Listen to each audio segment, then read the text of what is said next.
Public meeting of the Oregon Board of Forestry to order. First, perform a roll call. Nils Christofferson. Here. Sandy Deacon Williams. Cindy is not here. She will be, due to a personal family reason, she will be likely calling in at some point at the meeting today. Joe Justice. Here. Jim Kelly. Here. Brenda McComb. Here. Mike Rose. Here. And I'm Tom Imus, I'm here, so we do have a quorum. A couple of housekeeping matters, just as a reminder, as is the case for all of our meetings now, this public meeting will be live streamed all day. It would be helpful for people to silence their electronic devices for the duration of the meeting. Also, we will have an executive session at 11 a.m. this morning.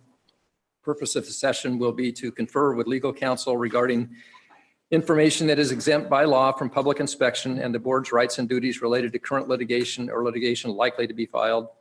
Representatives of the news media and designated staff shall be allowed to attend the executive session. All other members of the public are not allowed to join. We will break for lunch after the executive session is done and then reconvene the board meeting at 1 p.m. Also, in order to ensure that the board has the opportunity to conduct all of the business on the agenda for its meetings, public comment for agenda topics will be limited to no more than 30 minutes and received upon conclusion of the topic's presentation. A sign-up sheet is available for public comment on a first-come, first-served basis. For the Forest Practices Act Rule Enforcement Policy Review topic, we have scheduled a block of time for invited testimony from the two stakeholder groups who have regularly participated in the topic, and then that will be followed by general public comment. To ensure that the general public has a fair opportunity to speak, we have requested, as we always do, that anyone participating in the invited comment refrain from using the public comment time after that. So first, we have a consent agenda. Is there a motion for the approval of consent items A through C? So moved. Second? Second. It's been moved and seconded. All those in favor, please say aye. Aye. Any opposed? Motion carries. Thank you. Next, we will go to State Forester Peter Doherty for his comments. Thank you, Tom. Good morning, folks. I'm going to provide a brief update on our budget outcomes from the legislative session, an overview of the board's strategic planning process, and an update on our shared stewardship agreement. Before I get started, I would like to say I'm thankful that this is a July meeting that I didn't have to think about canceling or shorten because of fire season. It's the first July meeting that's happened. You'll hear more about, we haven't hit the heart of our fire season. You'll hear more about that this morning. It seems like every time I come before you, I also talk about executive team changes. And so somebody was thoughtful enough to give you a new roadmap of where we are with our executive team. And we do have one new member. Tricia Kershaw joined us as our Director of Human Resources. She brings 18 years of experience to HR, and she has a bachelor's in business management, so should really help us improve our HR processes. So moving on to the legislative session. It wrapped up Sunday evening, June 30th, and our legislatively adopted budget largely reflects a continuation of our current service level. I say it's better than I had hoped it would be at the start of the session and less than I had hoped in additional capacity. The budget establishes a special purpose appropriation in the emergency fund to pay for fire severity and fire insurance. As in previous biennia, it included $6 million of general fund, $4 million for severity, and $2 million for the catastrophic wildfire insurance policy. In addition, it added $2 million for supplemental fire program personnel costs due to extended fire season. This is a new allocation and allows us to get reimbursed when we exceed our base fire budgets, which has been happening over the past 7 years. No position authority came for it, so it is an additional capacity. It's just to cover the extra overtime costs that we're experiencing, as you know, from our discussions of the fire program. The fire protection budget also had $3.2 million of general fund appropriation and an increase of $500,000 for other funds for the 2017-19 biennium to pay for the premium costs for the 19 fire season. So we had to pay that in advance and they covered that cost. On the private forest side, the budget maintained the current service level and the current funding structure. The governor's budget included a change in the current 60-40 split of general fund and harvest tax revenues that cover the Forest Practice Act administration. They recommended shifting that to 50-50. The approved harvest tax bill maintains the current 60-40 structure that we've had.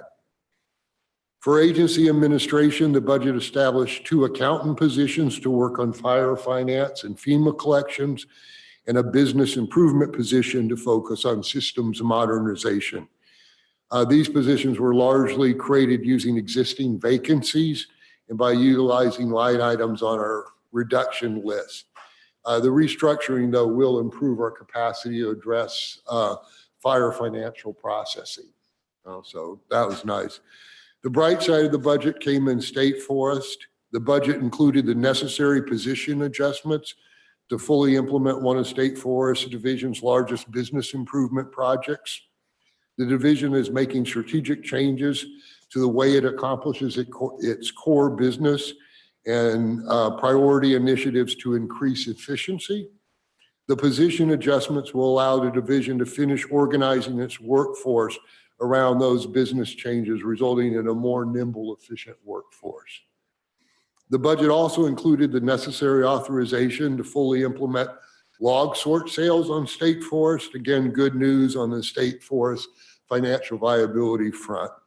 And the budget also included the restoration of the Common School Fund personal services funding. There was also an end of session bill that included allocations for the department, but I'd like to be clear, as with our budget and harvest tax, the end of session bill has not been signed by the governor yet. For state forest, the bill included $200,000 of general funds for the purpose of purchasing approximately 160-acre timber tract adjacent to the Willamette National Forest Opal Creek Scenic Recreation Area in the Santiam Forest for addition to the Santiam Forest. For private forests, the bill included $1.7 million of general fund for the purpose of reducing the spread of sudden oak death. The bill also included technical adjustments for the issuance costs and debt service related to general obligation bonds for the West Oregon District Toledo facilities replacement. And finally, the bill appropriated $250,000 of general fund to the governor's office for the purpose of providing administrative support to the Governor's Council on Wildfire. So while we did not have any reductions in capacity, we also did not get any additional capacity to address the increased severity of fire seasons. These challenges were identified in the Secretary of State audit and the fire program review. There were 2 competing proposals going around the Capitol for additional capacity, but neither had public hearings on them, and stakeholders had different views as to which positions from our policy option package should be included in their package. Finally, the funding package to pay for it was a fund shift in our base fire protection system that would undermine our East Side rate relief policy, putting us in the position of being unable to support the proposal. So while we didn't take reductions, we did not make any progress to address the sustainability of our organization. Questions on funding? Moving on, as I discussed at the last meeting, the board will be initiating its strategic planning cycle in September. The September meeting will focus on assessment of Oregon's forest conditions and issues to help the board focus their work over the next 2 years. We will include a summary of values that Oregonians have for our forests. This was presented in April. We'll include a recap, bring you information that shows a trend on a variety of resources. While the September meeting primarily focuses on the assessment, the meeting will also include the OSU College of Forestry Dean's Initiative Program and the Siskiyou Streamside Protection Review. Because of the additional topics, we have shifted the State Forest HCP FMP update topic to November. And I want to be clear, the HCP FMP process timeline has not changed. We're just moving when we're given the update to the board. The September meeting assessment feeds into the board's October retreat. The morning of the retreat will focus on the forestry program for Oregon's, the board's strategy for sustaining Oregon's public and private forest. The afternoon will focus on the department's strategic plan and our 2-year strategic initiatives. These initiatives influence board work plans and the development of policy option package and legislative concepts for the 2021 legislative session. The board's strategic plan, the forestry program for Oregon, guides the department and helps align the board and the department's policy direction. The department looks to the strategy for guiding our work, and we plan to gauge your interest in revising it. Some of the comments in the board self-evaluation, including in the consent agenda, indicates a desire to reset and gain alignment on core priorities. And so at the October retreat, we'll focus on the board's values in the strategic plan as values guide how science informs policy. In addition, the board does not have any explicit values now about tribal involvement, diversity, equity, and inclusion, or a safe and respectful work environment. And I think those are, pretty common values to have for a modern organization. So at the November meeting, we'll ask you to affirm a decision on revising the forestry program for Oregon, since decisions are not made at the October retreat. Also in November, we're planning to hold a science and policy workshop related to the strategic planning process. As you know, all natural resource issues today are complex. Our understanding of those issues and the information change and evolve while we're trying to solve the problem. The issues and solutions are transdisciplinary in nature. There may be a paucity of data, and often there are conflicting scientific results. These topics are emotionally charged, involve stakeholders with competing values, and there's a lot at stake. Our intention for the Science and Policy Workshop is to create a forum in which the board can develop a common understanding regarding how science can inform policy, the state of science on a range of policy topics, and the need and challenges in making policy decisions in the context of incomplete knowledge and conflicting scientific results. We'll be sending out workshop goals and desired outcomes for your review and feedback later in the summer, so be on the lookout for an email. And then in January, we bring back the draft board work plans emerging from discussions in September and October for your review and further discussion and refinement. And we'll use your discussion in January to guide adjustments to the work plan. And then in March, we'll bring your revised work plans back for approval. And finally, I sent you an email on this, and I put a copy of the shared stewardship. But the good news is our shared stewardship agreement has been reviewed by the U.S. Department of Agriculture. That review was required because the signature line includes Secretary Sonny Perdue. They did not request any changes from the draft agreement we developed in partnership with the Forest Service and the Governor's Office. Unfortunately, the secretaries will be unable to travel to Oregon, so Undersecretary Jim Hubbard will be here to sign on his behalf. And we're currently working on the logistics for the signing ceremony, and we will be sending out more details on that in early August. Thank you. Any questions? Okay, and any comments from board members? Jim. Okay, I've got two issues I wanted to talk about. One is that, I'm the board liaison to the audit committee, and following up on the response, we just recently reviewed the response on the Secretary of State's 2016 audit, regarding the militia approach and its effect on the agency and all. And I think it's important to publicly acknowledge, I mean, a lot of good work has been done, a lot of planning has been done, but over and over, the actual solutions were going to depend upon the new positions that didn't get funded. And so we've got a situation where I think there's still some good ongoing work, but essentially this is, I believe, being sort of bureaucratically put to bed. But most of the issues are still there, and until we can find a way to solve that. And right now, the department doesn't have the resources and the people to do that. And correct me if I'm wrong, and I just want to make sure that we all understand that. And it came up in our meeting, that's also important for department staff to recognize and not just be cynical. Okay, we did this and nothing happened. Well, in certain ways, that's true for real obvious reasons. The other issue that I just wanted to bring up, as board members, we often get written testimony that comes in very late, typically a lot of times the day before our board meetings.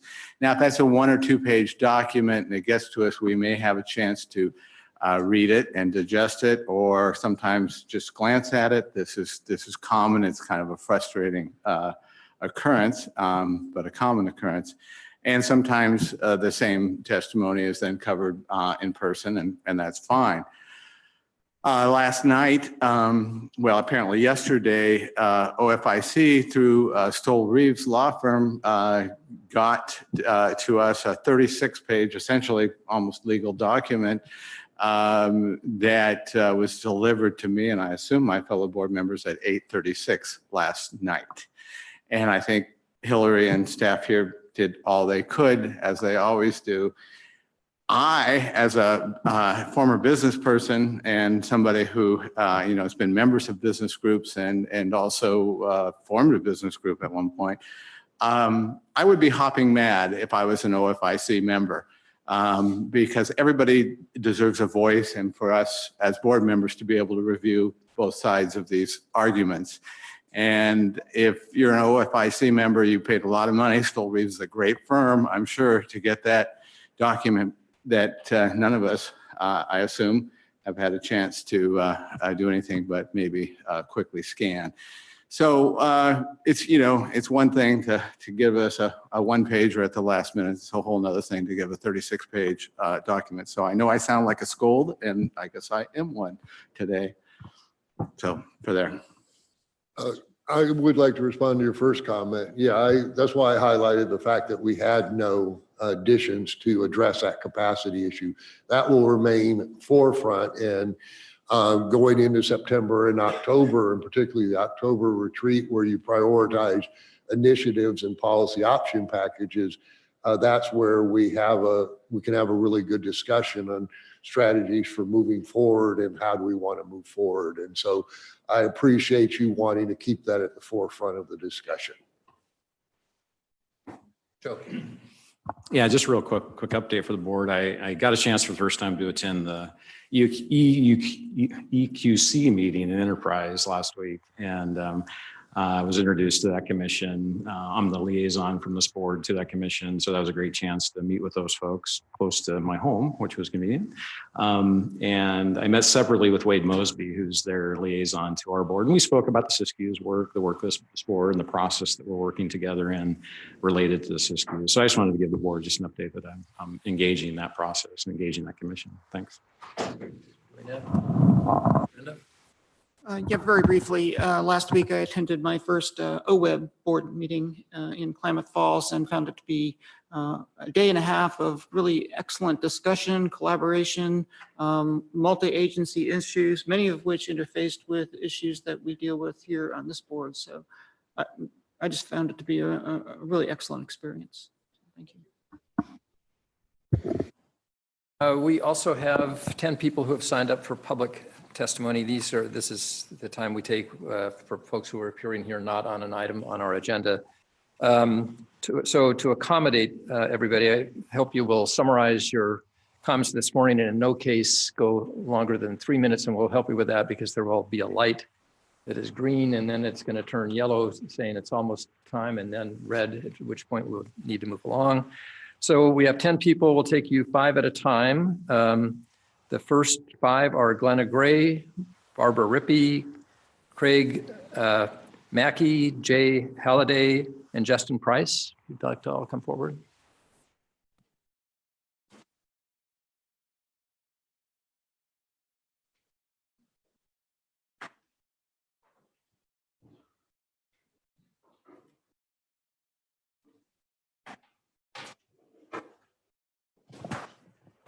And just by starting to state your name and affiliation if you have one, and we'll move right along. Good morning. My name is Glenna Gray. I am involved with the North Coast Communities for Watershed Protection. I live in Nehalem on the North Oregon coast. On the coast, it breaks your heart to drive around and witness on a daily basis the destruction of Oregon's natural healthy forests. On the coast, there are no longer any rolling vistas of lovely multi-layered forest canopy. On the coast, the water that feeds our watersheds has often been poisoned, carries silt into salmon habitat, has dried up. Indeed, the drinking water sources of many people on the coast have been destroyed. If you walk up into one of these logging blasts, you notice most of all the silence. The water has been diverted who knows where. The animals have fled. The birds have left for healthy homes. And it's hot, much too hot for reef growth, too hot to shade water for salmon, too hot to drink. As a board, isn't it time for you to change the Oregon Forest Practices Act to bring forest management standards at least up to the levels of Washington and California? Oregon used to be known as a green state, no longer. I'm going to include a paragraph from my friend Rich Felly, who's the general manager of the Neoconning Water District in Neoconning. There you go. What you're looking at is a 2018 image of the mountains around my home. The red dots are clear cuts from last year. The yellow dots are clear cuts from this year and ongoing. As Rich Felly says in his letter, my question initially is simple. Who is in charge and what the hell is going on? Close the loopholes within the act that benefit so few while negatively impacting so many. Ban or greatly limit clear cutting of steep slopes in high rainfall and slide prone regions. Move to longer rotations and more thinning. Do not allow logging across annual streams and spraying across dry stream beds. You are in charge of protecting these resources for the future, not assuring that a few private landholders can reap rewards in the short term. Thank you.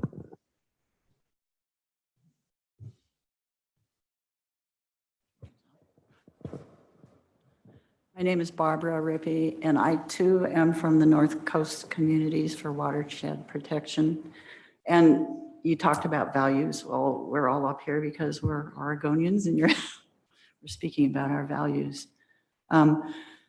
We are at a crossroads. Things must change. You must be the change. I live on the Oregon coast in Manzanita at the base of Neoconning Mountain, the outflow of the Nehalem River. We are surrounded by miles of clear cuts that are sprayed to death with multiple times over. Our neighbors in Rockaway have been graced with a watershed that is so damaged, it's barely functional. Silt gathers in the river, yes, from the unrelenting decimation of forest soils laid bare by clear cutting. Water no longer soaks into the soil. It races down the slopes, creating erosion and into the rivers. Our once magnificent forests are replaced by tree farms of monocropped trees A tree farm is not a forest. We're at a tipping point and only you can make a difference. You need to make the big changes that are needed in stream buffers, stopping toxic spraying, stopping cuts on extremely steep slopes. Forests need deference, not decimation. We need them intact, and it is your job to figure out how. And soon, please be courageous for the future. Thank you.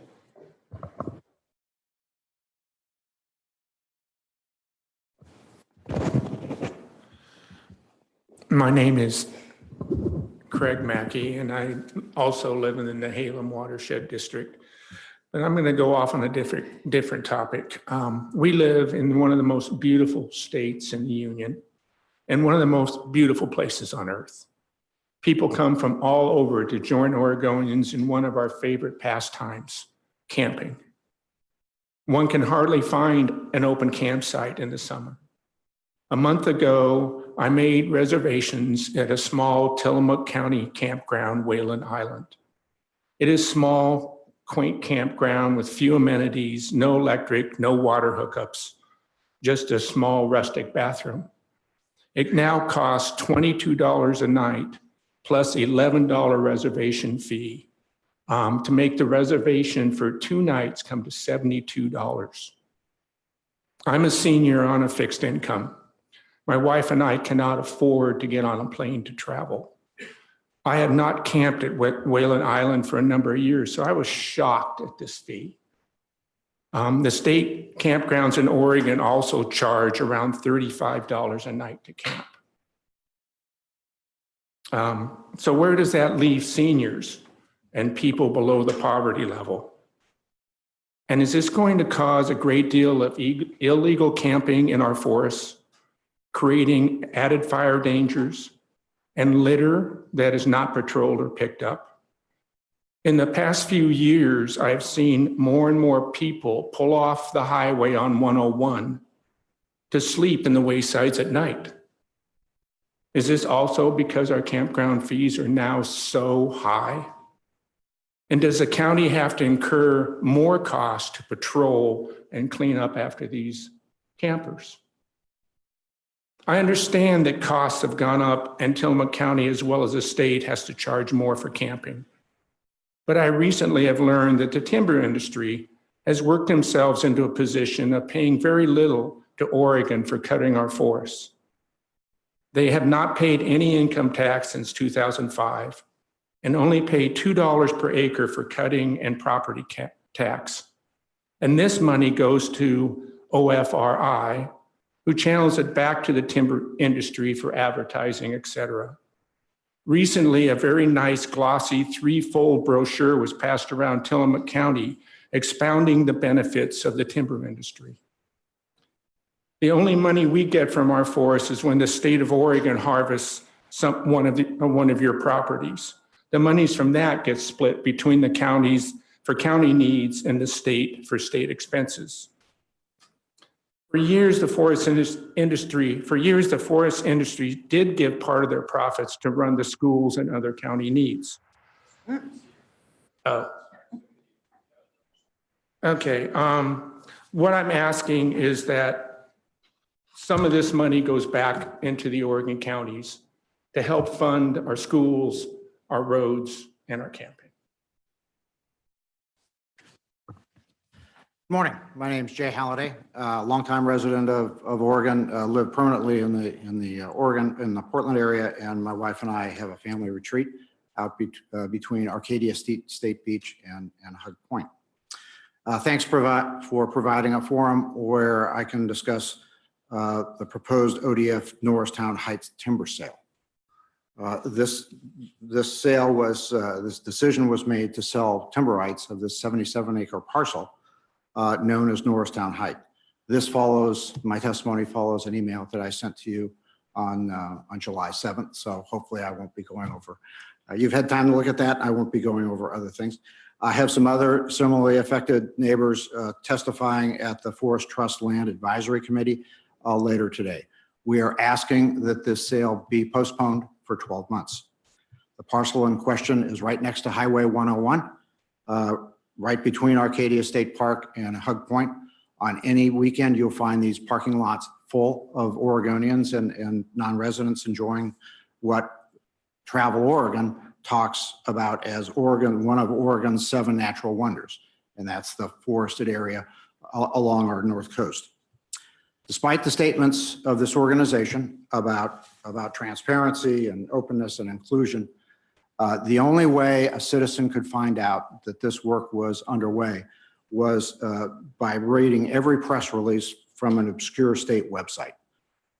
To be informed on this decision means you've got to see every news release from every agency in the state.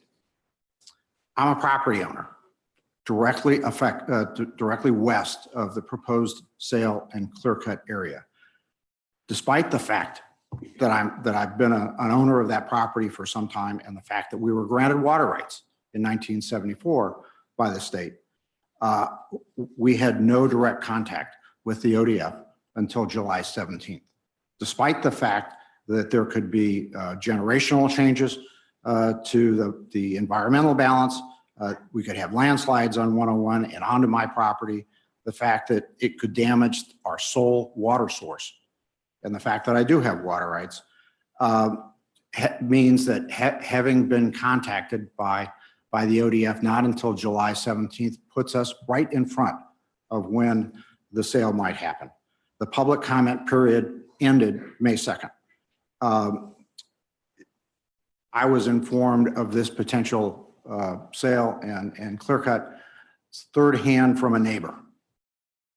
When the ODF finally did contact me in July, they were responding to an email like the one I sent you and like the one I sent the governor.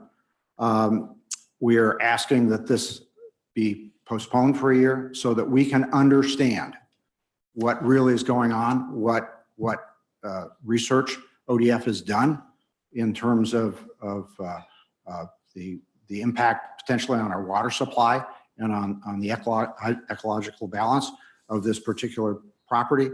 I'm meeting with Jason Miner this afternoon at 2:30, and hopefully we can collaborate on a solution to this, because to be honest, the outreach process has not worked at all for significantly impacted citizens. Thank you.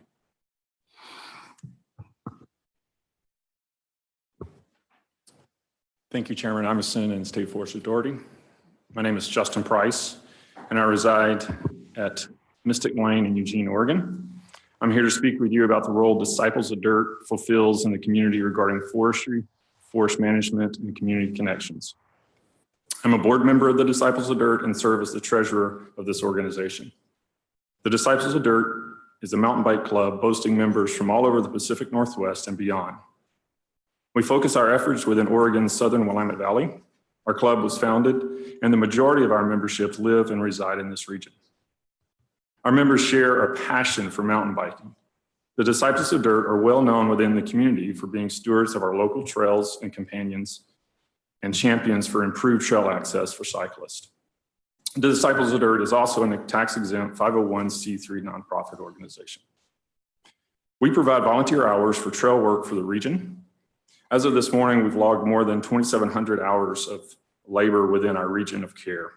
This work includes clearing winter storm blowdown, removing fallen trees from roadways, building repair sections of trail damage, and building new routes for more sustainable trail. A recent highlighted project is the reroute of the floodplain restoration plan at the confluence of the Cold Creek and the Middle Fork of the Willamette. Volunteers spent the weekend working on a reroute of the Middle Fork Trail. In participation and partnership with the Middle Fork Willamette Valley Watershed Council and the U.S. Forest Service, volunteers from the Disciples of Dirt and others built beautiful new sections of trail winding through the woods. Sawyers worked on increasingly steep terrain, cleared a corridor over Coal Butte in preparation of the second half of the reroute to be constructed later this summer. Disciples of Dirt slogan is, "Let us ride." The slogan highlights the biggest challenges we face and the ideas we have around forest management. It also speaks to how we approach the relationship with land managers. Many of our members have a personal connection within the forest industry. Personally, I'm a principal and owner of a consulting engineering firm that employs nearly 100 individuals. We specialize in the design, engineering, and construction of wood products manufacturing facilities. Our members understand the true meaning of sustainable forestry and forest management, where land managers are faced with the difficult task of balancing the three main pillars of ecological, economic, and socio-cultural requirements. Our ultimate goal is to have a voice in the development of harvesting and use plans. We don't seek to halt harvest plans. We only want to make sure that the harvest plans incorporate the opportunity for recreational use by our members. We have harvest plans are near our existing trail networks. We seek to have harvest plans recognize the historical use of the trails and to consider the experience our members are seeking once the harvest is completed. Okay. Yep. I submitted it to the county. Thank you. As you continue to execute on the mission of the board in leading Oregon to implementing policies and programs that promote sustainable management of Oregon's public and private forests, we only ask that you remember that the community partnerships between volunteer organizations such as the Disciples of Dirt stand at the ready to implement the shared vision. We understand the forest benefits they provide and the ecological, economic, social, cultural requirements, and are actively looking ways to support the Board of Forestry. Thank you. Next five are Grant Price.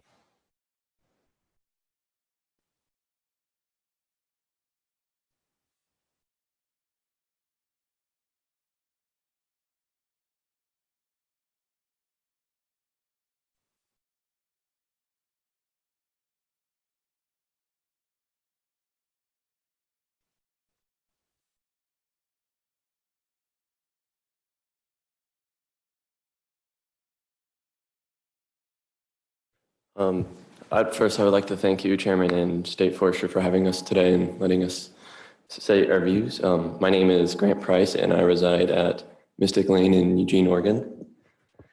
I'm here to speak with you about the role of Disciples of Dirt fulfills in the community regarding forestry, forest management, and community connections. I'm a junior at South Eugene High School, where I enroll in an international high school program. As part of this program, there's a fundamental aspect to the experience in which students commit to creative activity and service, also known as the CAST system. We do this to gain confidence and knowledge in a broader world than home and school. Creative is interpreted as imagining the impossible to cover the art and other experiences that involve creative thinking. Active is defined as physical exertion contributing to a healthy lifestyle that completes academic work. Service consists of an unpaid and voluntary community contributing that learns benefits for the students and foster a generation and greater sense of community.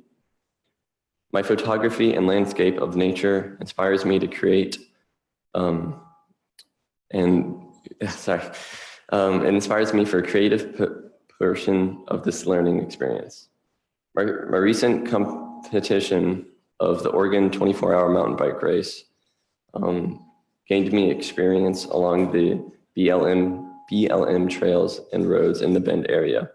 This race and training for it all support my enjoyment and life pursuit of mountain bike riding and exploration.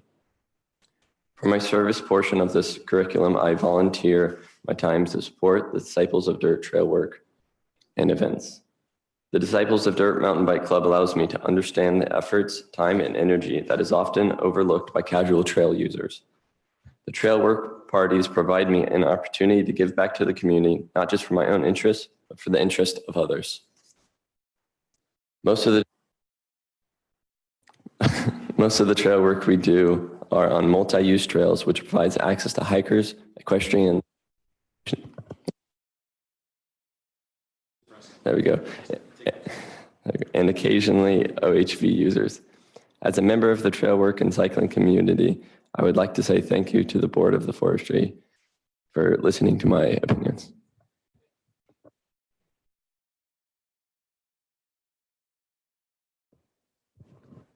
Good morning. I thank the board for hearing my testimony today. My name is Jed Arnold. I'm a resident of Clatsop County, and I'm employed in the forest sector. I wanted to briefly draw your attention to a recent study on economic impacts of the forest sector that I read. The study in question was published by the National Association of Forest Landowners, and it reviewed the economic contributions of the forest sector nationwide, but it also contains some insights into the continued importance of timber jobs in our state of Oregon. It showed that 42,723 Oregonians are directly employed in the forest sector, up to nearly 95,000 if indirect and induced deployment in support sectors is considered. The majority of these jobs are in rural areas of the state where family wage jobs can be hard to find. That makes the next statistic that much more meaningful. The direct payroll contribution associated with timber in Oregon is $1.2 billion. If you do the math, that correlates to an average wage of $49,000 in the sector. A decent living in most of our state, but it's particularly important in many rural areas of Oregon where housing costs are rising and the majority of available jobs are in low-wage sectors such as retail and tourism. This NAFO study relates primarily to the economic contributions of privately owned working forest lands. However, I would like to briefly highlight the contribution of our mixed-use public forest lands as well. Clatsop County receives over $32 million in direct government funding, thanks to revenue from our state, from sales in the state forest. These funds underwrite some of the most vital government services in our county. $9.6 million go directly to our local schools. $2 million go directly to local law enforcement.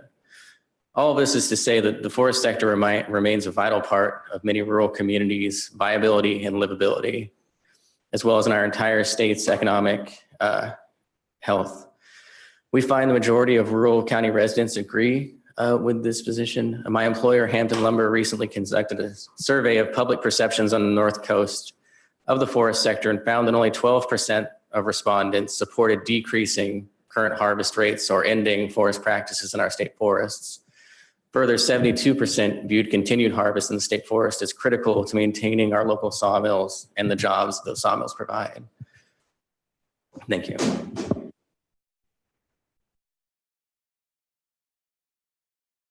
Keep my hand on it. There you go. My name is Nancy Holmes, and I live at 1520 Cooper Street in Seaside. And I'm here to tell you that I believe in climate change.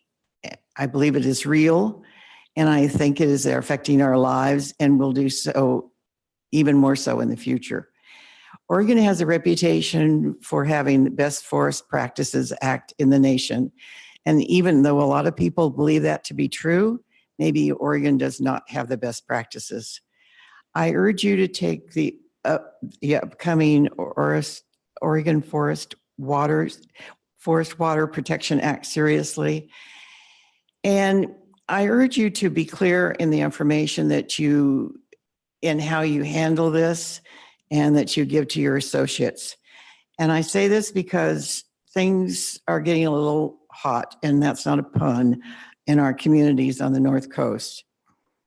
Cap and trade is confused and berated, and I bet most people don't understand it. I couldn't explain it to you. But it is easy to instill and spread fear about losing your job. In the town hall 2 weeks ago with my state representative in Seaside Library, there were grown men and women yelling at each other about losing their jobs at Wanna cap and trade, the spotted owl, climate change. There's no plastic in the ocean. It was pretty ugly.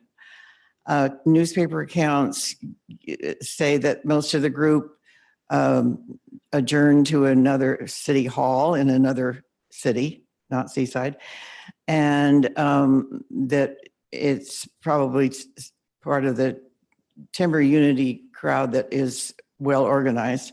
Not that there's anything bad about being organized. I've been joined a lot of associations myself. But if you need to be clear in your messages, we all need to be clear in our messages and take the temperature down just a bit.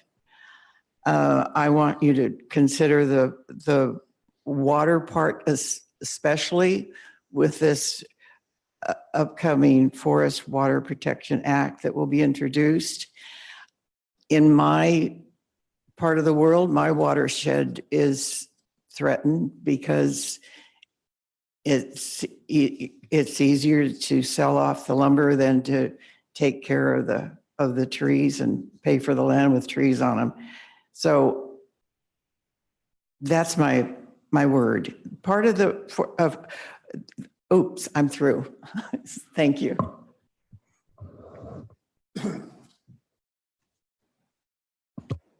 Thank you, Chair Emerson, Chief Forester Doherty, board members, for the record, Bill Cluting, Monmouth, Oregon. I'm here mainly today to talk about fish. If I may, I can't be here after noon, so I'll spill over into item number 6, if I may. Quite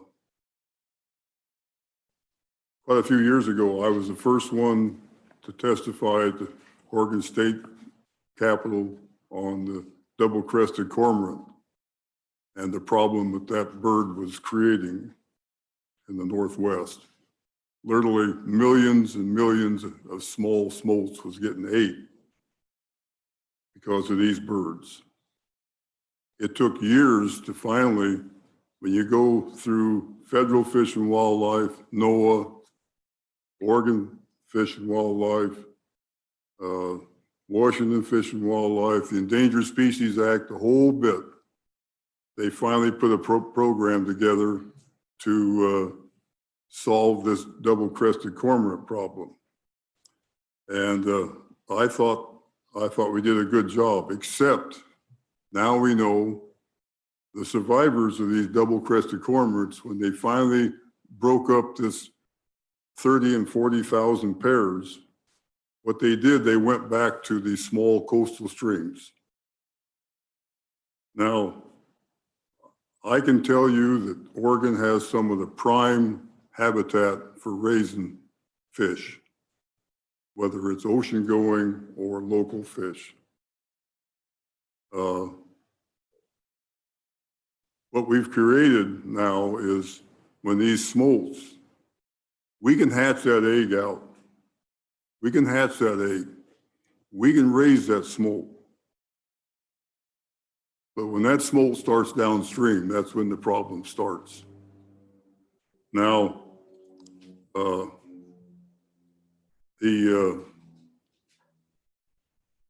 you look at the hundreds of seals and sea lions we have at the mouth of every one of these rivers, every one of them, those eat fish. Their prime food is the smolts going out and the larger salmon coming back to spawn.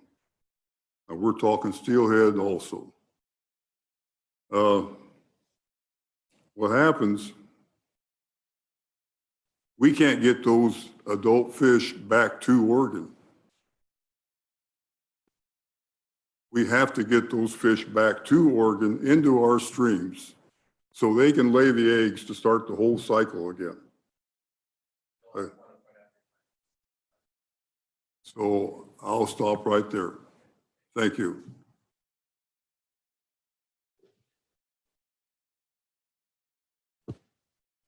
Good morning, Chair Imeson and State Forester Doherty and members of the commission. I also want to acknowledge Commissioner Justice, who might have heard this testimony at the EQC meeting last week.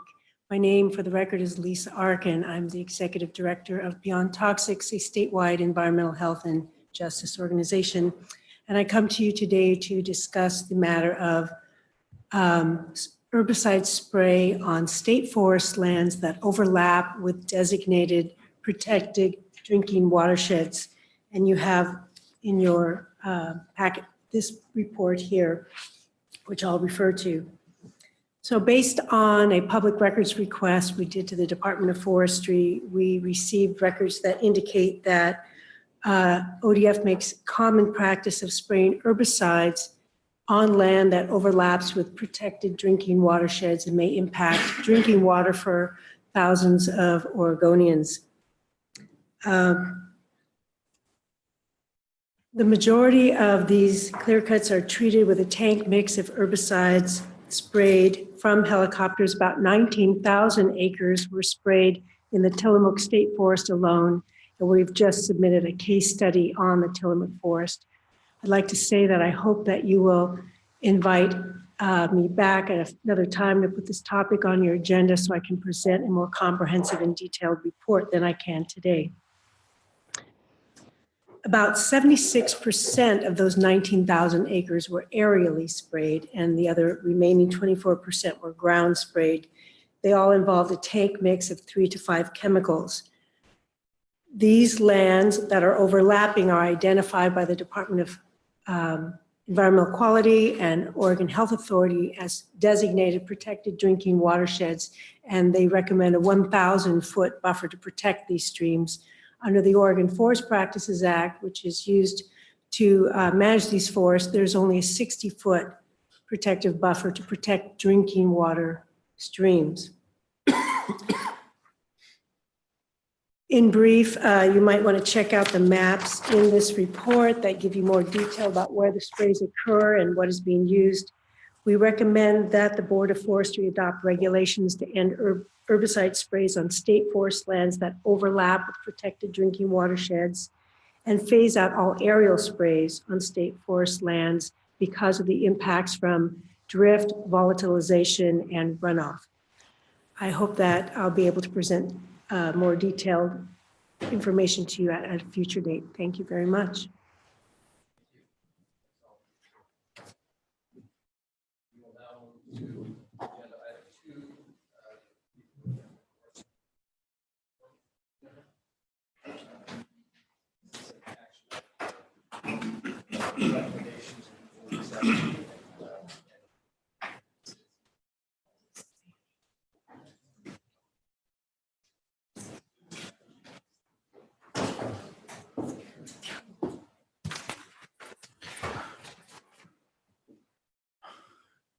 Good morning, board members, Chair Imison, State Forester Doherty.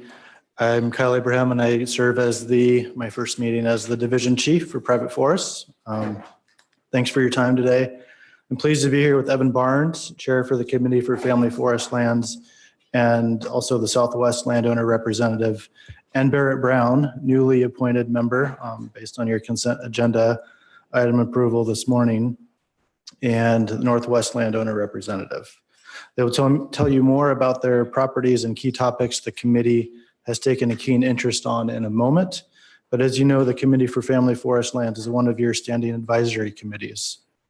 This group provides advice to you and the state forester on matters of policy and regulatory impact to some 70,000 family forest landowners in the state. This group works hard on these topics throughout the year and meets regularly with the department and staff from other agencies to really collaborate and sort of work through any of the topics and issues that are in front of them. The committee desires to improve the services and to provide an avenue to raise public awareness of the role of family forest lands play in maintaining an economically, socially, and ecologically healthy forest environment. The committee typically meets monthly from September through June, and we kind of give them a little bit of a break in December. So with that, I'll turn it over to Mr. Evan Barnes, Chair of the committee. Good morning, and thank you for seeing us, Forester Doherty, Chairman Imison, and the other board members. We're going to cut this short. We had a much longer, could have gone 2 hours, but we'll probably cut it short because of the public testimony, which is very valuable for you to hear. Personally, I live on 80 acres of timberland in Douglas County, which was an original 1894 homestead with 4 owners, including my wife and I. I'm an OSWA member, which is the second largest OSWA chapter in the state. I also serve as a manager of a small irrigation district and serve as a director on our local electric utility. So we'd like to thank all of the partners that we interface with each year at various meetings. We have 4 landowner representatives. I'm the Southern Oregon representative. So we have somebody from the conservation community, industry representative, a citizen at large, Kyle from the Department of Forestry, a gentleman from OSU College of Forestry, U.S. Forest Service, BLM, Associated Oregon Loggers, Morgan Tree Farm, OFRI, and OSWA. So a wide group of people that we work with. We hammer out a lot of different subjects and come to consensus as we move forward. In an effort to make this a shorter presentation, we have a lot of things on our plate for the next year. You are all invited to attend any meeting at any time and join the discussion. I'll probably pass it over to Barrett, who is our newest member, and he can give you some other information. Thank you, Chair Emerson, State Forester Doherty, members of the board. My name is Barrett Brown. Honored to be joining the Committee for Family Forest Lands. My wife and I acquired our 110-acre tree farm just about 30 years ago. We were lucky. It was a virtual botanical garden of invasive species and had the erosive features visible on LiDAR. The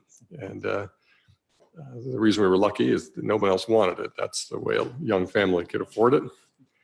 And it kind of starts to speak to the family forest land experience. You know, these are decisions from purchase through management planning that don't always just don't appeal to the commercial market, industrial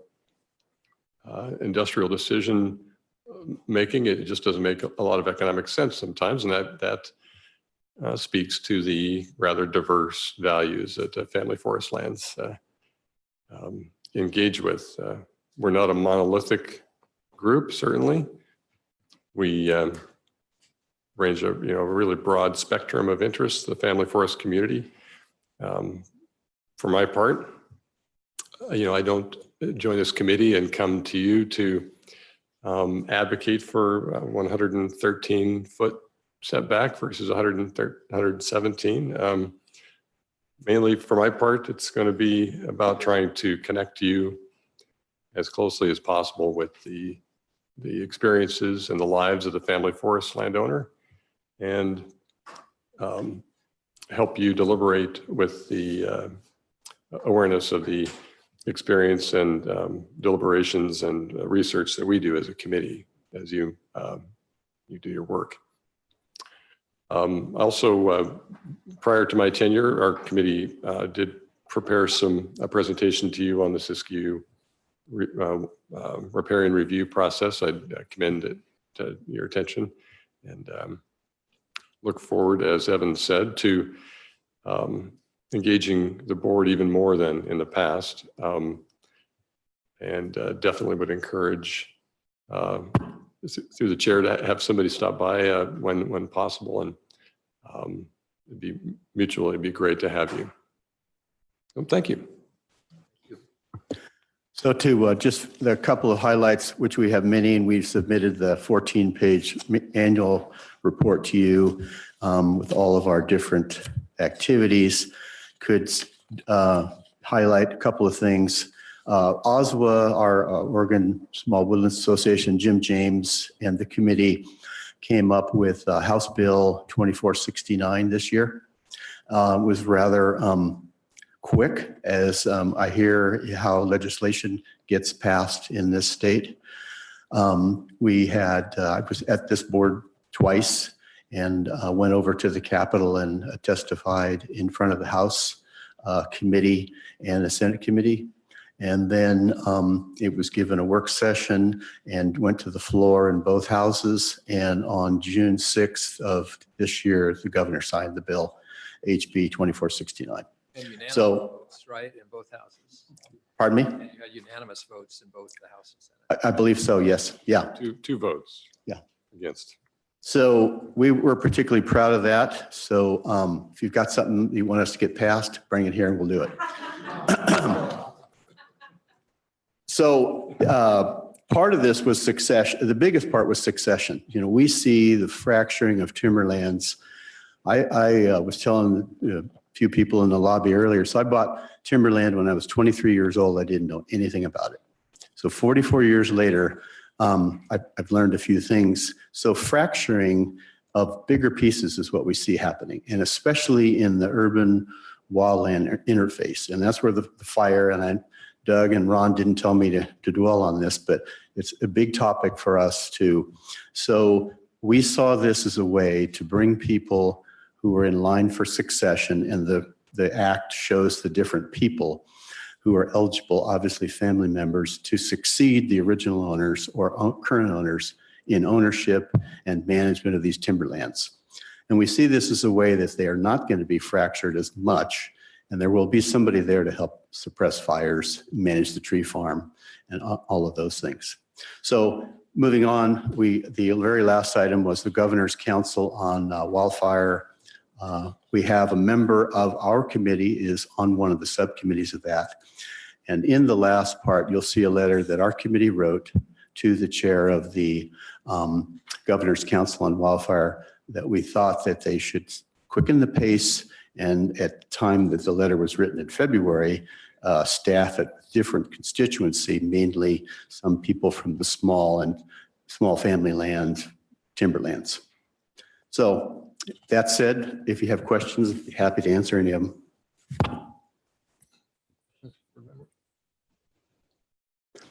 Great. Well, thank you for your report, and we look forward to continued interaction.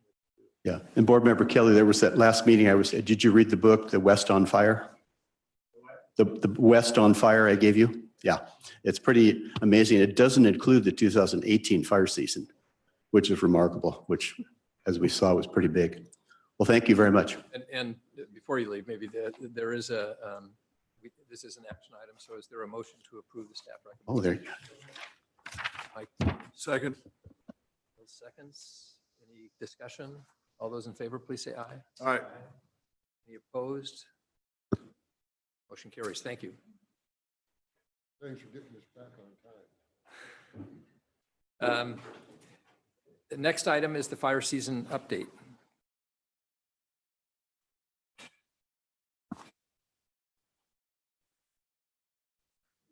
And obviously, this is an informational item today.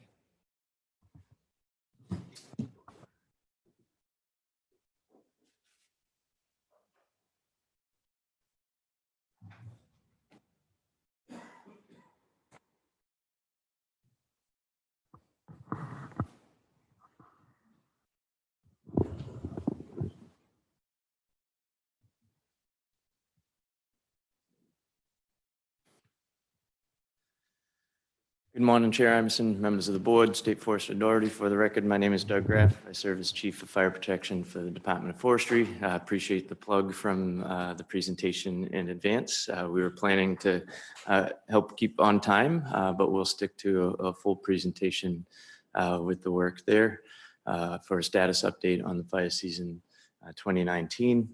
Also would highlight overall appreciate the position we're in today, as State Forest highlighted. No late evening emails from me to the board this fire season to date. I hope to keep that pattern going, nothing on the weekends. So overall favorable position. We're in the presentation today. Deputy Chief Fire Protection Ron Graham will present today overall status, condition, stats to date, and we'll close with a safety message. Board Member Rose had a question on safety. We added a slide as a consistent to our slide deck for all our presentations. Board Member Rose, if there's any feedback today or following the meeting one-on-one with the safety manager, make sure we want to get what you're after in that data on the report. Also, we met the first fire season update in June with the board. We focused on readiness and what we thought was coming and highlighted the fire season to date, particularly the March and the May fires that we experienced early this fire season. So we'll focus looking ahead on today's presentation. Finally, back to the safety message on your on the agenda, you see Blake Ellis, who is our interim fire operations manager in place. We were hoping to introduce him to you today, but he's closing out a review of a close call on a major incident that we had that we'd highlight on the safety slide closing this message. So we have Ron Graham. Good morning, Chair Imison, members of the board, and State Forester Doherty. For the record, my name is Ron Graham. I serve as the Deputy Chief of the Fire Protection Division. As Doug mentioned, when we last spoke to you in June, what we were anticipating and preparing for was slightly above average fire season. The predictions of significant fire potential have changed very little. However, as we've talked about already, July has not felt like a very above average fire season for us all, and that's okay. If you look at this slide from the top left down to the lower right, again, it's very consistent through the remainder of July, August, and September, with Western Oregon showing still potential for significant fire potential, an above average portion. So we'll see how that plays out as we move forward. Looking a little bit more short term, looking at the 8 to 14 day outlook, as you look at the upper left corner in the precipitation, much of the state is running about a 30 to 40% chance of being below normal precipitation for the next 14 days. And as we head into August, significant precipitation across the state. Average is only about a ½ inch, so not a lot of precipitation in August to begin with. You look at the lower right slide, the temperature slightly above normal in a good swath of the state, with the exception of far northeast Oregon running equal chances of being normal. A little bit of southwest Oregon, a little stronger percent chance of having above normal temps for the remainder of this 8 to 14 day outlook. Also, just wanted to highlight that with this, we are starting to really kind of see a little bit of a shift to a more summer weather pattern finally. That's been partially the cause of a little bit of a lull here in this fire season since May, definitely not in a normal summer weather pattern. So with that shift and with some recent fire activity, the Northwest geographic area has now moved effective this morning at 9:30 into preparedness level 2. So we enjoyed preparedness level 1, our lowest level for quite some time now, and just now moving into 2. And essentially what that means is fire activity is picking up, resource commitment is getting a little bit more involved across the geographic area, but things are still very manageable with the resources that we have. Looking ahead to August, again, for August, pretty much equal chance on the precipitation side. And as I said earlier, that equates to not much precipitation anyway. And again, stronger percent chance of being above normal for the month of August. And again, we'll see how that tracks and plays out as we move forward. With that as well, drought is moving in kind of in the western third of the state, a little bit stronger in far northwest Oregon. So despite the rain that seemed really plentiful, the rain was not totally widespread in coverage. And as we move into these months ahead of us where no significant precipitation normally occurs, we'll continue to see that drought build in. I would add in at this point in June, when we reported out to you, we had abnormally dry, moderate drought in the far northwest part of Oregon. So that expansion is really key to track and understand and reinforce what early predictions have been, which is higher elevated potential on the west side. So it's coming to fruition as you look at the background drought conditions. Looking at that spread down the southwest, and then you can see it wrapping around Mount Hood into the gorge area. So high winds will be a factor that we'd be watching in that area as we look at conditions curing and elevated for large fire growth potential. Looking at our fire stats for the year to date, this is as of the 22nd. A lot of information on this slide to cover, but a couple of the highlights. You see the little gold star, that's 96% effective, keeping fires at 10 acres or less. So that's right around our average for this time of year and annually. Couple things more to note. If you look at the fires to date, as of this date, 433 fires for 1,472 acres. That is actually more fires than our 10-year average, but it is less. So 13% more fires than the 10-year average, but 20% less fires year to date as compared to last year. So last year was very significant fire activity starting in June, July. And while we saw that early activity, then we had a little bit of a slowdown for June and July. Acres burned significantly less. So considerable amount when you look at our normal 10-year average of 10,000 acres. Last year, year to date, 49,000 acres.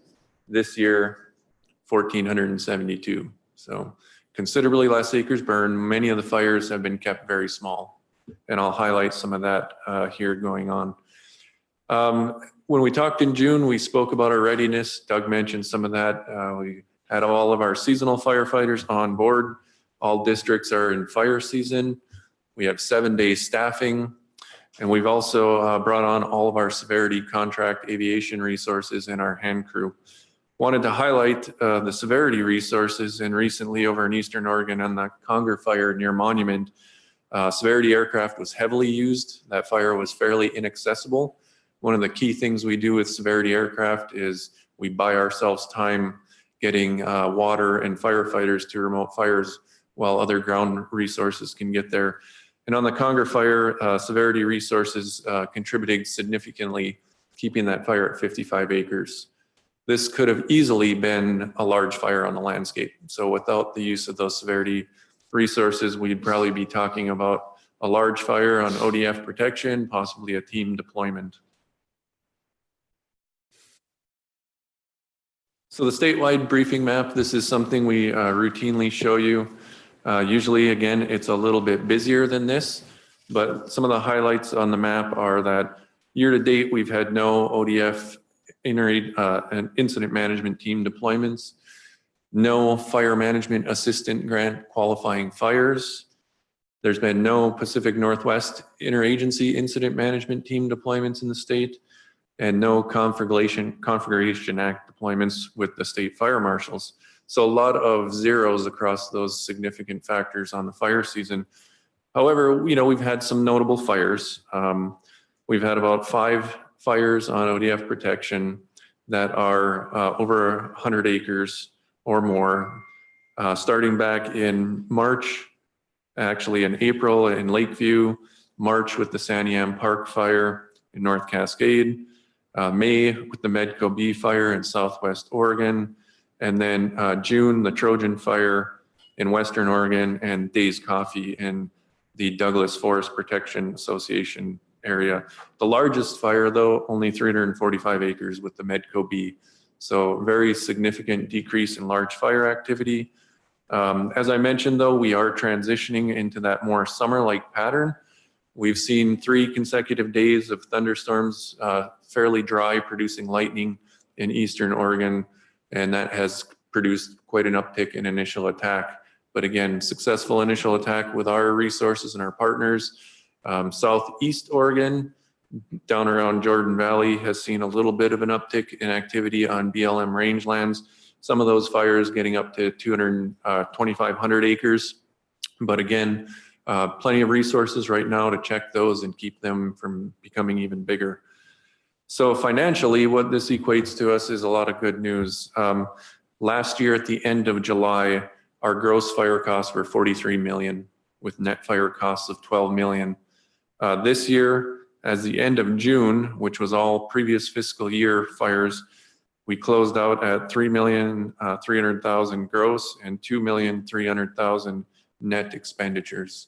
So quite a significant difference in expenditures in large fire costs this year compared to last year. I would also add on the map a compelling piece to note is there's often scattered blue on this map. What drives the numbers of fires in the state of Oregon is human cause. Over 75% of our fires are human cause. What tends to drive the majority of our ACEs are the lightning fires, which come at us at hundreds at a time at one point across the state in remote areas. That drives the ACEs burned.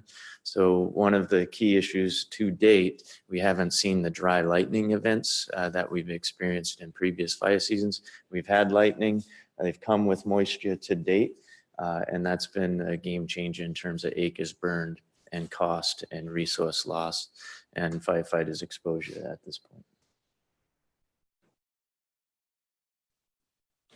Looking ahead, air quality, we wanted to give just a little bit of an update there. As in past years, this map has looked very different with the red to dark red dots on it for poor air quality and a much needed relief, especially in Southwest Oregon and across the state right now. Air quality is being reported as good. Brief technology update. Last month in June, we updated you on the strategic investments program through the Oregon Forest Land Protection Fund, the landowner dollars that were being used to upgrade our technology in fire detection with infrared cameras. Something else that we've been working on here recently is testing the feasibility of single engine air tanker use for suppression at night. We've done this in association with the vendor Co-Fire, who's done testing in Colorado at the Center for Aviation Excellence as well. What this entails is using lasers, other locators, working at night to identify targets, fires in the future, and locate ground resources. So what you see on the slide is a laser pointing at what would be a target for a fire, and that's what the pilot sees through night vision goggles. So far testing has been very promising. There's a lot of work and coordination to be done with our federal partners and a lot of updating to any policies, procedures that we would do before moving forward, implementing any actual night operations with single engine air tankers. Across the country, there are a lot of agencies looking at this technology. In California, LA County currently uses night operations with helicopters with fixed tanks. CAL FIRE has been looking at this technology as well. And as Doug mentioned, we wanted to kind of close with a safety update. So we've been working with ODF Safety Manager David Grimm to get some updated numbers, and want to kind of walk through this chart for you.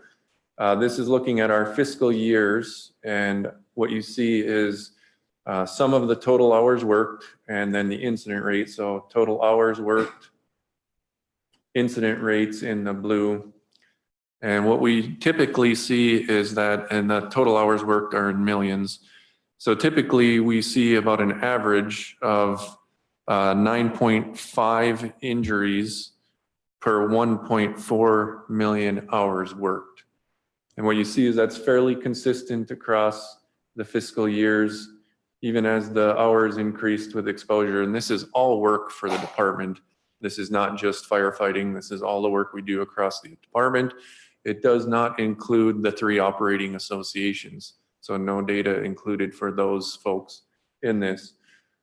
One of the things you'll note, there was a little bit of an increase in fiscal year 18. We went from that average of about 9.5 injuries per 1.4 million hours to about 11.5.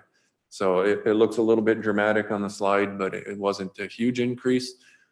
As we've seen right now, it looks like, you know, this trend is going down. We don't have all the data for fiscal 19 yet. We get the hours worked through the Department of Administrative Services, and we don't have those hours yet. But what we do have is our injury numbers, and they were right around 67 injuries for last year. So the injuries are already down back in more line with our normal amount of injuries, and the rate should be down probably lower than average because we had a lot of exposure hours, a lot of hours worked in the fiscal year last year with the busy fire season. So we look for that little uptick to come back down when we close out and report later on in the year the actual hours worked for fiscal year 18. A couple of other things to note, our yellow sheet program we mentioned is our accident and injury reporting program that we've implemented last year, reinforced it this year. You know, not all agencies, not all industries report accidents the same. We report anything that requires any kind of medical attention. So common injuries that we're tracking are slips, trips, and falls are our biggest. Sprains and strains, second most. And then animal insects, stings, being struck with falling debris, tick bites, all those type of things are reported as well. Those are our leading causes of injuries. Wanted to mention, as Doug highlighted, Fire Operations Manager Blake Ellis is closing out a safety review down in Grants Pass. Our severity crew last month had a near miss in what could have been a significant automobile accident. They were traveling near Cave Junction, 2-lane highway, oncoming vehicle crossed the center line. They took defensive driving action and were able to sustain the impact down the driver's side of a crew cab vehicle that they were driving. The impact was significant enough to completely dislodge the rear axle on the pickup, and the pickup was totaled as a result.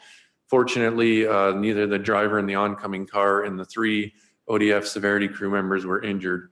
Our employees were transported for medical evaluation, but released from the hospital with no injuries. And the rest of our crew that was in vehicles behind took really responsible action, securing the scene and assisting with the other driver when the accident occurred. So really, really good outcome.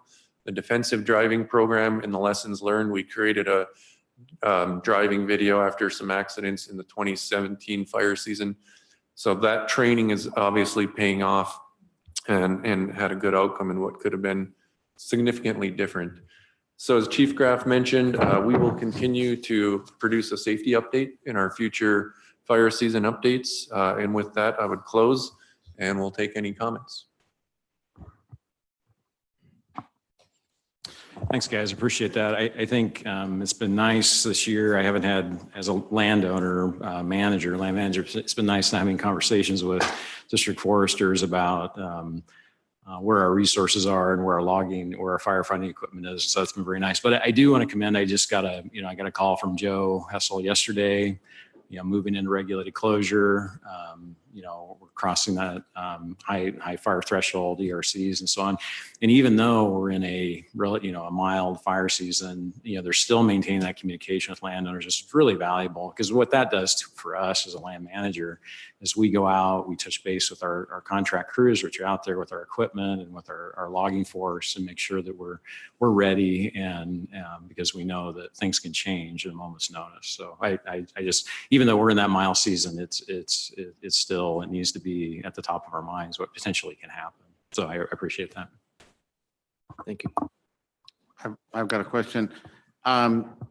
Looking at the maps you had there on fire risk, it seems surprising that you've got Eastern Oregon listed as, a normal level of risk. And so I'm wondering, if you talk to me or talk to any of my neighbors over there in rangeland areas and around Eastern Oregon forests, we would all be saying, oh my God, we have so much risk here because of the amount of fuel, because of our wet spring.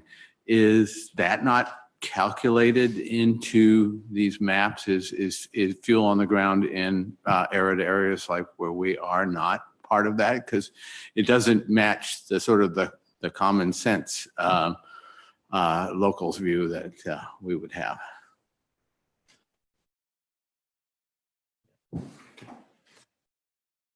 Board Member Kelly, I think a lot of factors come into play here when we look at this significant fire potential. Fuels is certainly one of them. Fuel types in Eastern Oregon, come with significant fire potential, fire behavior, typically as it is in the dry climate there.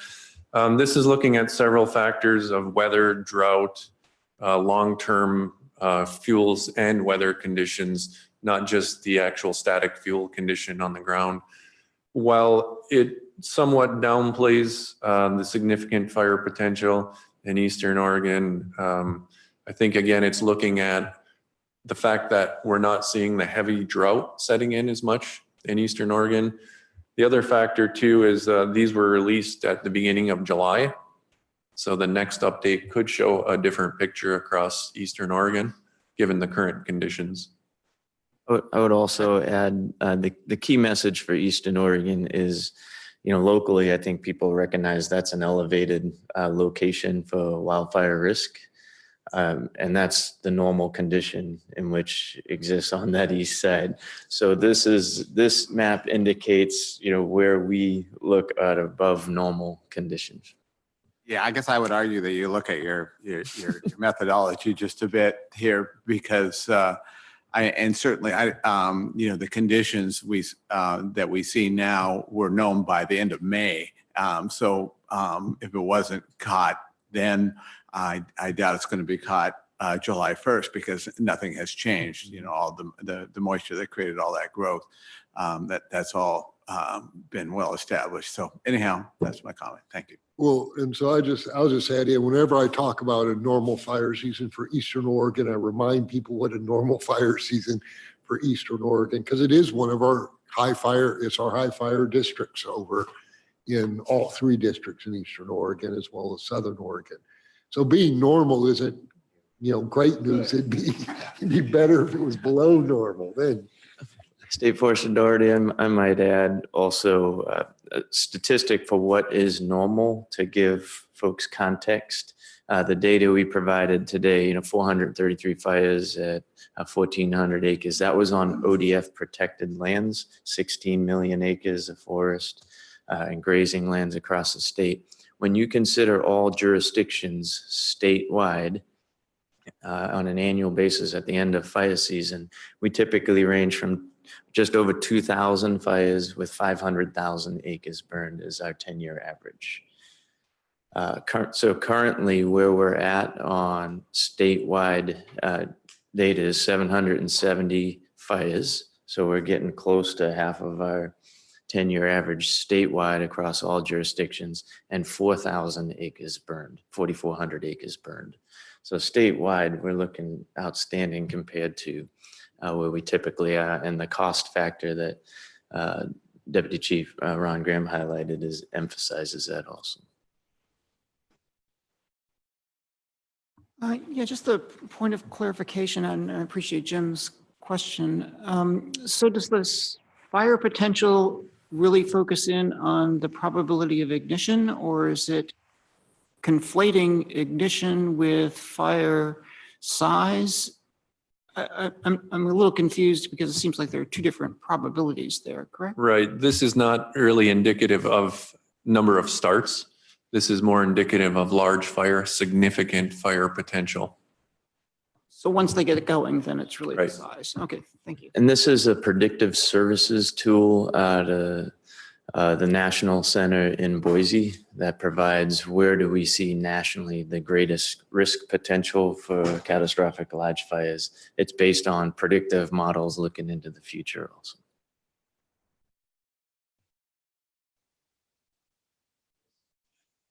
I want to thank you for adding that information on the safety. I think it's something that we need to pay more attention to, and I appreciate you adding it to your report.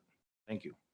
Yeah, thank you, Board Member Rose. And I think that I would also just emphasize the importance of this feedback and this opportunity we have before the board, because what you say and ask matters to us, and that just raised a little bit more awareness that we want to be front and center in safety with the board also, and those messages carry through the ranks. So thanks for bringing it up. Well, in terms of what's going on around the rest of the country and impact on us, do you want to talk about that a little bit as well? I know Alaska seems like it's red hot.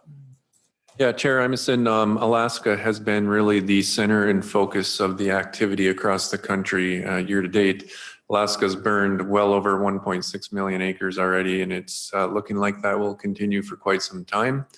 The rest of the country has been relatively quiet. The Southwest is starting to come online with their monsoon lightning fires that are starting across there in the Great Basin. Looks like California will finally maybe see the same shift that we're seeing into more summer-like weather, and we expect their activity level to pick up as well. Florida, East Coast through the Midwest into the Rockies has been relatively quiet.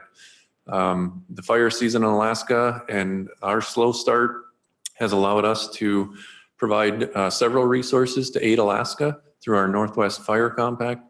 As you recall, the last several years, we've had Alaska, Canadian resources, other states helping us significantly. So this year we've sent about 70 people total out of state to Alaska, up to Alberta, and to Washington, all to help with their fire seasons. This provided great experience, training, working on task books, building qualifications, and exposing our people to different fire types, fuel types, and firefighting tactics. So Alaska has been the center. At some point, that will eventually taper off, and we'll see what the rest of the country has for the remainder of the fire season. Any other questions or comments?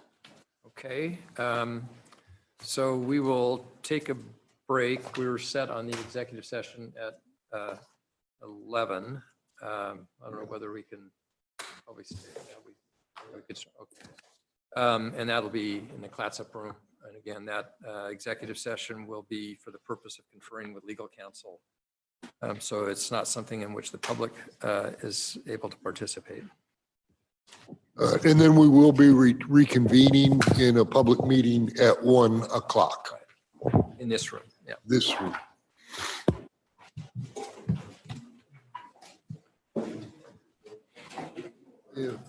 I'll see if Matt's here.